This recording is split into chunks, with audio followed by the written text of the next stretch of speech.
we're going to put this engine on our Sawmill. But I noticed after researching on the internet that there are no unboxings of this engine and no information really about it. It's very, very similar to the Harbor Freight Predator 13 horsepower. And I was actually going to get that engine, but it was out of stock. So I found this engine at Northern Tool. So I thought, well, I couldn't find any information on it. Maybe somebody would want to see this.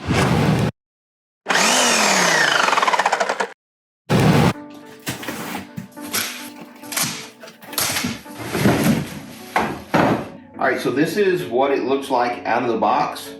Let me walk you around. So this is the on and off switch start. It's got electric start, which obviously we don't have hooked up yet. And it's got a circuit breaker right here. We'll read about that in the manual. It's got a backup pull start to say if your battery's down, you can always pull start this thing. So this is the throttle. It's got it's slow, fast. We'll end up taking this out and using the cable to turn this on and off. It's got here looks like your fuel off, fuel on, and this is choke on, choke off. Let's look down inside of the fuel tank just to see what makes it tick. It does have a strainer in here. Nothing really fabulous about that. Everything feels pretty quality. The only thing I see off first that I'm not really just excited about is this piece of plastic here. Kind of bowed out. It's very much cosmetic and doesn't really matter. Let's take a look under the air filter. See what all looks like under here. Just a standard. It's like a foam covered filter with our standard air filter up under this. These are readily available. So when you're changing the filter out, it's just nothing more than one screw. Like I said, you can order these replacement filters from, say, Amazon, or you can probably find it at any one of your local parts houses.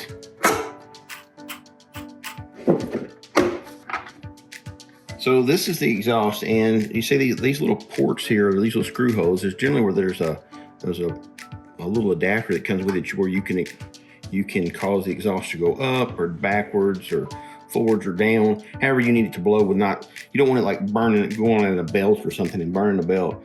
So this one does not come with it. I don't know that I'll need it, but on the engine that I'm taking off, there has one, so I could swap the one from the other engine onto this if I needed to. Kind of expected that to be there. So this is the business end of the engine. It's got a 1-inch shaft. It's 3.5 inches long. It also comes with the screw and the washer. And here's a big thing, it comes with a keyway already with it. Some brands don't come with either the screw or the keyway. They're saving a little money. So this one comes with the things that are really important.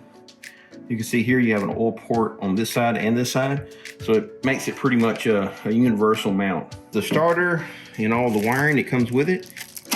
It comes with a ground cable that's probably about 1 foot long. And then we've got we've got a power cable that's, I would say, every bit of 18 to 20 inches long. This is probably not gonna be long enough for what we want. We've got extra cables with us we've already bought to set it up for the Sawmill.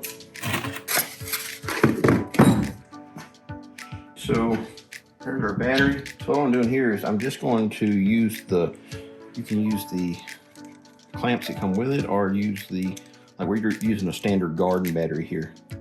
Garden tractor battery.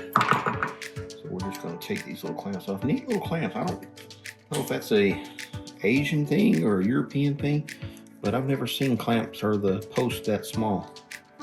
Everything I've seen are quite a bit bigger. And again, I'm no battery expert either. So the first thing we're going to do is add oil. For our climate, it shows SAE 10W30, and it shows basically it being full at a low level and a high level.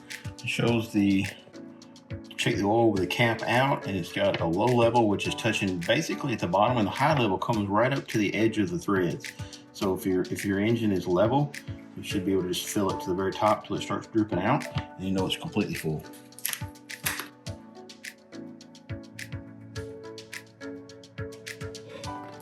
So I got this battery off of Amazon when I ordered the other engine that did not come in, and pretty surprised you can just order a battery off of Amazon now. Supposedly it's fully charged. We'll see.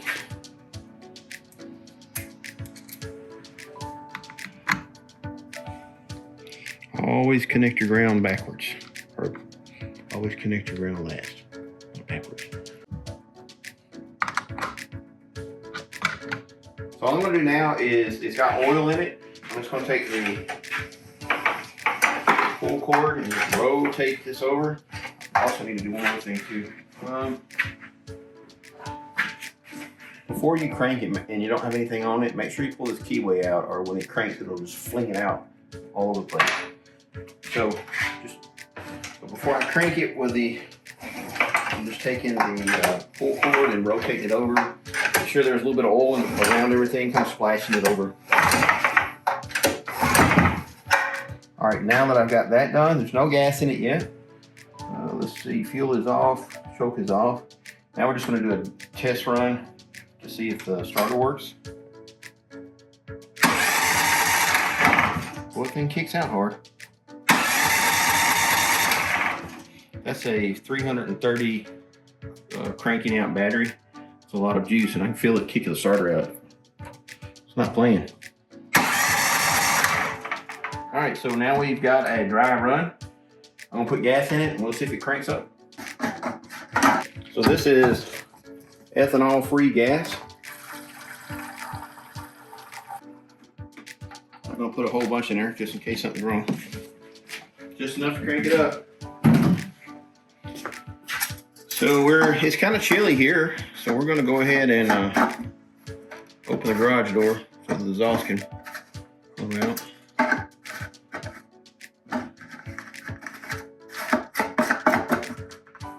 Somebody smarter than me to put the cap on. Hey, if you're interested in this engine, we are going to soup up our sawmill. No kidding. Our sawmill came with a little 7 horsepower engine on it, and we're going to put this 13.5 horsepower on it, and it's going to be used regularly, and it's not going to have an easy life. We do maintain our stuff, but if you're interested in this engine, give us a subscribe, follow our channel, and you'll see us as we install this on the sawmill. We're going to take you on the whole journey and then put it on the sawmill, cut a big old log with it, and you can see how this engine holds up. This is probably going to be an extreme life for this engine. It's cold, so let's go ahead and turn the fuel on with the choke to the full choke and see what happens.